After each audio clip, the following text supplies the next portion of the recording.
estou recebendo aqui nos Bem com a Vida o pastor Giancon Detemene, ele que é pastor, escritor, teólogo, cientista político, premiado pela ONU através do livro Lágrimas Negras e atualmente lançou o livro África, Até Quando? Ele é um grande especialista do assunto e veio hoje falar dessa origem desse povo que contribuiu para a construção da humanidade inteira, muitos anos, e a gente está na Semana da Consciência Negra, não é? Nós tivemos quarta-feira o feriado e a gente encerra essa Semana da Consciência Negra no De Bem com a Vida, conversando com ele, que é um grande especialista. Muito obrigado por aceitar nosso convite, viu, pastor? Eu que agradeço, bispa. Obrigado. Fico muito feliz que você tenha aceitado estar conosco aqui. Amém. Muito bem-vindo. E para conversar também sobre esse assunto, nós estamos recebendo o Bispo Geraldo Tenuta, que também é presidente da Igreja Renascer em Cristo, o teólogo, nosso querido, tantos anos aqui com a gente. Muito bem-vindo, Bispo G. Obrigado, Bispo. É um prazer, uma alegria estar aqui hoje. Ainda mais com esse assunto tão importante, né? Tão importante, né? É verdade.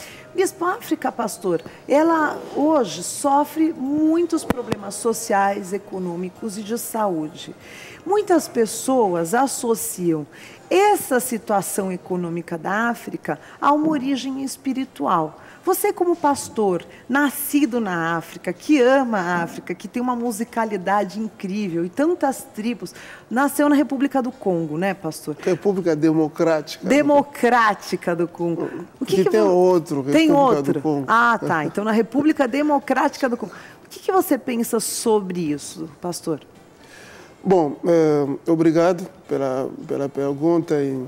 Eu diria assim, toda bênção material, ela começa no espiritual. Toda conquista, ela começa no espiritual. Eu vou responder primeiro como pastor, né? E como a bispa falou, do livro que nós escrevemos, o Lágrimas Negras, onde nós pautamos a questão da origem do homem negro e o seu sofrimento. Aqui nós falamos das 10 pragas do Egito e a sua repercussão. Se você pesquisar, você vai ver que o negro em si, eles têm os mesmos problemas, seja na África ou no resto do mundo. Nós tivemos a bênção de Deus de poder viajar em alguns países.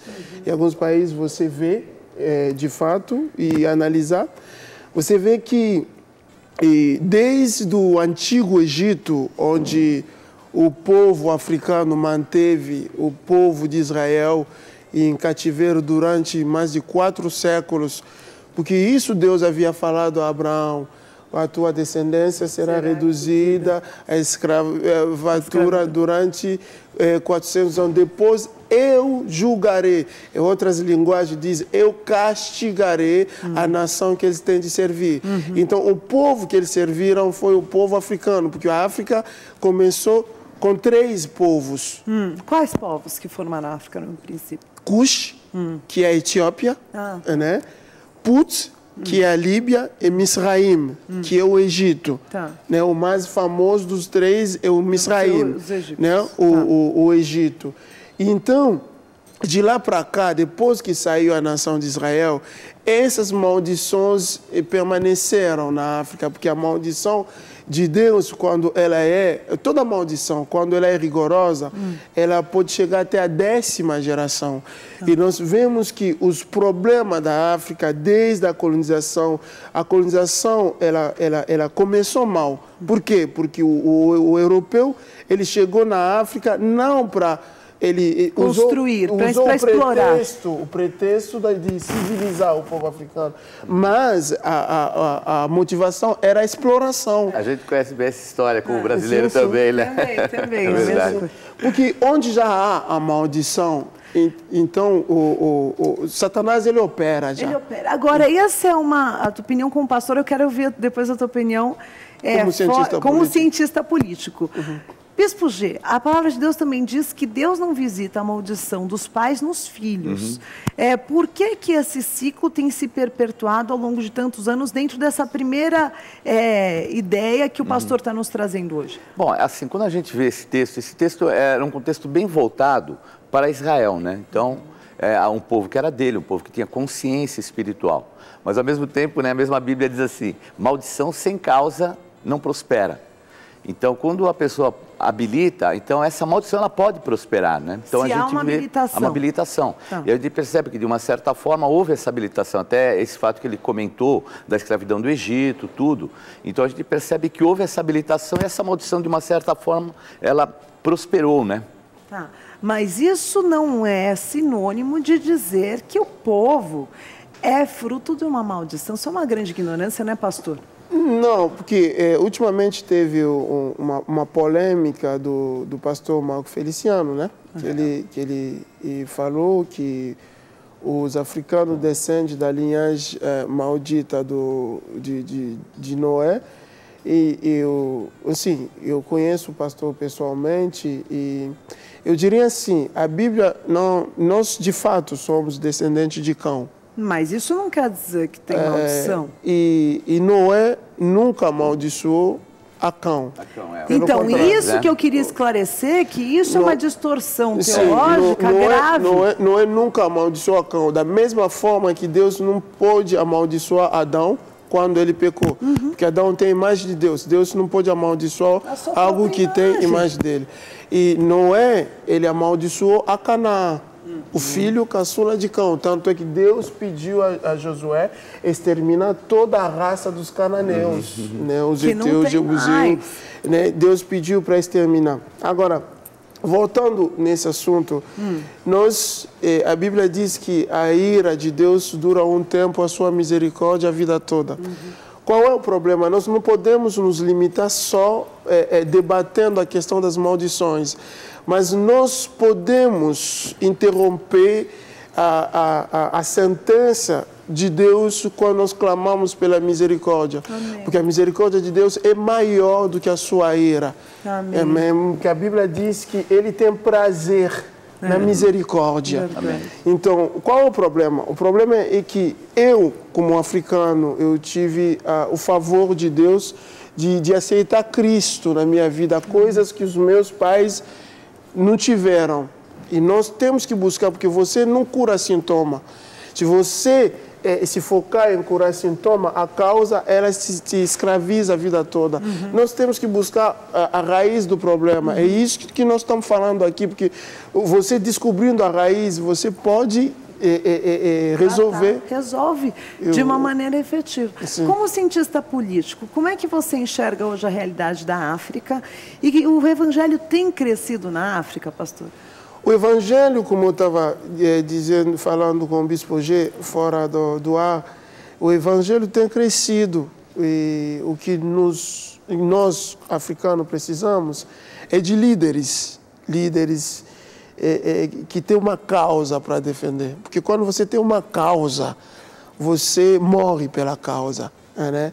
Nós precisamos de líderes, pessoas formadas, pessoas com caráter, pessoas que são focadas. É isso que nós precisamos. Agora, como cientista político, eu diria assim, analisando a questão da África, hoje pegamos o caso dos países, tudo foi mal planejado. É isso que nós falamos nesse livro. Nesse outro livro, África até quanto? África. Quem está ouvindo pela rádio é um livro muito, a capa é bem... África até quando? É um livro que eu administrei uma ONG chamada Save Africa. Durante 7 anos, eu viajei os países da África. Eu vi que a África hoje paga o preço do mau planejamento político. Por quê? Porque o europeu, quando ele saiu da África, ele saiu contrariado, ele não saiu com a própria vontade dele, ele foi expulso da África. E nisso ele não preparou uma transição, uma transferência de poder. É isso que eu fiz um pequeno documentário, eu falei, a África era como um avião que estava lá em cima. Saíram e deixaram o avião cair? E o dono falou não, falou para o piloto, não quero mais que pilota o avião. Aí o piloto com aquela ira falou, então vou pegar meu paraquedas e vou descer. Aí o dono ficou com o avião lá em cima e não sabia como aterrissar. Aí, imagina o estrago. É isso que a África está pagando. Entra ano, sai ano, a situação só vai piorando, não tem perspectiva de melhora. Não tem perspectiva de melhora? Não tem perspectiva de melhora. Por que bispo, eles guerreiam tanto entre si, pastor? Por que eles brigam tanto entre eles, as tribos? Isso é uma coisa que, se eles se unirem, né? Se tivesse um grande líder que pudesse uni-los em torno da África mesmo, porque são tantos povos que gostariam de ter um país para chamar de seu. A gente vê a batalha de Israel por um pedacinho de terra que não é do tamanho da África. E eles não dão importância para o território deles, ou dão, mas não pela unidade, né? Tem o território, mas não é mais importante. Tem as etnias e os conflitos entre as tribos que dominam aquele espaço, sendo que o mais importante seria povoar aquele país, porque vocês têm um país enorme, né? Rico, próspero, e dominá-lo com sabedoria, né, bispo? É verdade. A gente percebe, né, até falando sobre isso, né, porque as etnias são muito diversificadas. Agora, eu queria até entender isso também, porque é por causa da exploração ou existe internamente algum tipo de preconceito? Bispo, a questão dos conflitos, primeiro, a gente pega o segmento teológico. Há uma maldição. Quando você lê o livro de Isaías 19:2, Deus diz: eu armarei o egípcio contra o egípcio. Lutarão tribo contra tribo, cidade contra cidade, reino contra reino.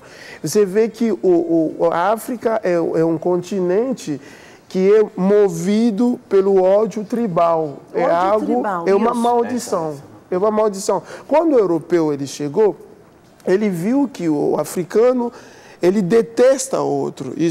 Aquilo é um câncer, então, é um vírus. Eles alimentaram aquilo. Tanto que tem um vídeo que eu postei no YouTube, que eu falo do livro do África, o massacre que houve em 1994 em Ruanda. Quando mataram, tem até aquele filme Hotel Ruanda, mataram mais de 1 milhão de Tutsi. Por quê? Porque quando o europeu belga ele chegou, em Ruanda é um país formado de duas tribos, que são os Hutus, que representam 90% da população, e os Tutsi, que representam 10% da população.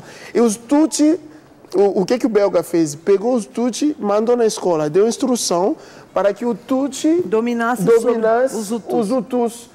Aí os Hutus, como maioria é indiscutível, não ia aceitar aquilo. Então já era uma bomba relógio para explodir a qualquer momento. No caso do meu país, a República Democrática do Congo, a África toda tem 2.000 etnias.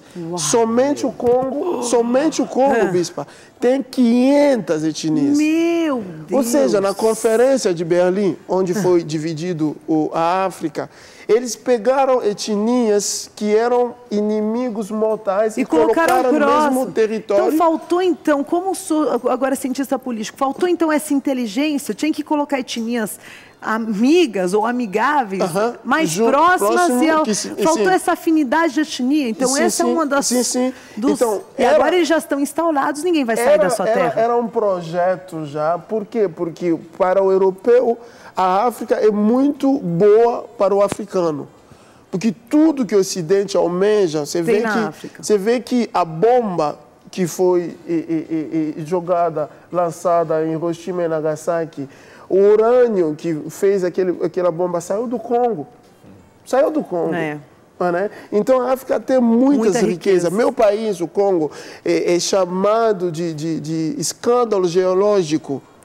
De tanta riqueza de minério que tem. Mas o povo está numa extrema miséria, porque o povo, a riqueza, como eu falei no documentário, que a riqueza da África é uma maldição para o povo africano. Meu Deus. Agora, nós temos que transformar aquilo, como eu estava dizendo, de José, por exemplo.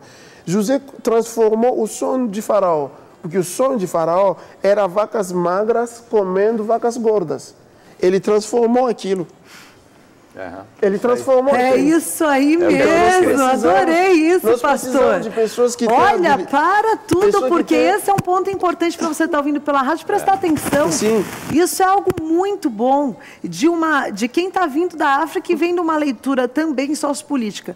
José transformou o sonho De do Faraó. As vacas gordas Que agora conseguiram engolir. manter o tempo das Sim, vacas sim. magras, Sim, né? sim. E o sonho de Faraó era outro, que as magras aqui- iriam devorar as gordas. As gordas, exatamente. Nós precisamos de pessoas E que você têm... acredita, então, pastor, que esse é o momento de o cristianismo, os pastores, os líderes olharem para a África e transformar esse reinado de miséria, de contendas, de intrigas, em uma outra fase, uma fase de comunhão, de vacas gordas mesmo, para que a África possa desfrutar da sua própria prosperidade. Porque é um país tão rico que não desfruta da sua prosperidade, né? Sim, bispa, Deus te abençoe pela essa pergunta. Vamos voltar na Bíblia, por exemplo. A Bíblia diz que os filhos de Israel, antes de sair da escravidão do Egito, tiveram que clamar. A Bíblia diz que o clamor subiu até a Deus. A dor era tanta que Deus lembrou da aliança com os filhos de Israel. Deus ele fez aliança com Abraão, Isaac e Jacó. Mas com qual pai dos africanos que Deus fez aliança? Se Deus não fez aliança com nenhum pai dos africanos, nós temos um pai adotivo que é Abraão, ou seja, nós fazemos parte e através da obra da cruz dessa aliança nós podemos clamar. E você vê que Deus, para liberar o povo do Egito, você vê que ele pega alguém que era nascido no Egito, mas que ele tirou do Egito. A Bíblia diz que Moisés ele ficou 40 anos no Egito e Deus pega ele, leva na terra de Midian mais 40 anos, ou seja, os 40 anos da terra de Midian aniquilaram os 40 anos do Egito. Deus tirou toda a semente do Egito dele, ele levou ele de volta para lá, com uma outra cabeça, com uma outra concepção. Tanto que quando o povo no deserto falava de voltar no Egito, que estava com saudade do tempero, Moisés não tinha saudade nenhuma, porque tinha saído tudo do Egito. Ou seja, a África, para o africano, nós africanos já nascemos herdando maldições hereditárias, pactos que os nossos pais fizeram. Eu não sei até que ponto vocês acreditam nisso. Plenamente. E são coisas que são palpáveis na África, que são presentes na África, que nós precisamos. Aqui no África nós falamos de tudo isso. Nós precisamos renunciar aquilo. Perfeito. Precisa de uma renúncia. E precisamos de líderes, de pessoas que tenham poder, cuja vara se transforma em serpente para engolir as serpentes de Satanás, dos mágicos de Faraó. Ou seja, nós precisamos disso. Precisamos disso. E nós estamos batalhando para isso. E louva a Deus, porque eu estava falando, porque agora eu estou pastoreando em Paris, na França, né? Onde nós juntamos os irmãos. Eu estava falando fora do ar ao Bispo G, da ajuda do Brasil. O Brasil é o único país do Ocidente, por exemplo, o governo brasileiro já perdoou dívidas de países africanos, né? Coisa que a Europa não faz, coisa que a América não faz, eles vão lá para explorar. E o Brasil tem feito isso. As igrejas brasileiras estão presentes, ajudando na formação dos líderes. Porque é bom mandar alimento, mandar roupas, é bom, mas melhor ainda é orar. É orar e ajudar na formação, na instrução dos líderes, porque só com a instrução que o povo consegue resolver seus próprios problemas. Obrigado pela presença aqui hoje. Ele que trouxe todo esse conhecimento que ele reuniu, reconhecido pela ONU, e o resumo né? O pastor Jancon falei direito, Detemene. E acho que, para mim, o resumo que eu tiro dessa conversa, né, Bispo G, é que se o povo que se chama pelo meu nome se humilhar e orar, eu virei dos altos céus, perdoarei os seus pecados, sararei as tuas feridas. que o clamor possa, quando você que é intercessor, você que ora, ore pelo povo africano também, ore pelas crianças que morrem de desnutrição, coloca na tua listinha de oração e vamos encher o céu com esse clamor para que Deus visite com a bênção e potencialize pessoas que vão fazer uma revolução lá também, assim como Deus fez no Brasil, né, Bispo G? É verdade, e até nesse ponto, Bispo, porque o preconceito é uma coisa muito séria. E a gente percebe que existe entranhado esse preconceito, mesmo com os cristãos, até por aquilo que veio da América. Então, ali os descendentes de Cão, tinham outros que eram brancos e brancos. Filisteus eram quase que gregos. Então, e outros, até na parte de Babilônia, assim por diante. Então, quer dizer, esse é um lado que a gente tem que quebrar. Porque hoje é descoberto, é comprovado, tem uma única raça, não existe a distinção de raça. Todos nós temos uma origem. E o incrível nisso é que cientificamente foi comprovado que vem de 3 mulheres, né? Olha. E essas 3 mulheres vêm de uma só. Olha. Então a gente vê, né? A uma só é Eva. E as três filhas, né? As 3 noras de Noé. Amém. Da onde vem depois toda a raça humana. Então a gente percebe que até nisso a ciência trazendo aquilo que é o espiritual da palavra de Deus e quebrando qualquer preconceito, né? Em nome de Jesus. Encerramos assim então a nossa Semana da Consciência Negra, falando sim dos povos africanos que povoaram o Brasil, ajudaram a construir o Brasil e que ainda precisam do nosso respeito, da nossa oração e do nosso clamor. Vem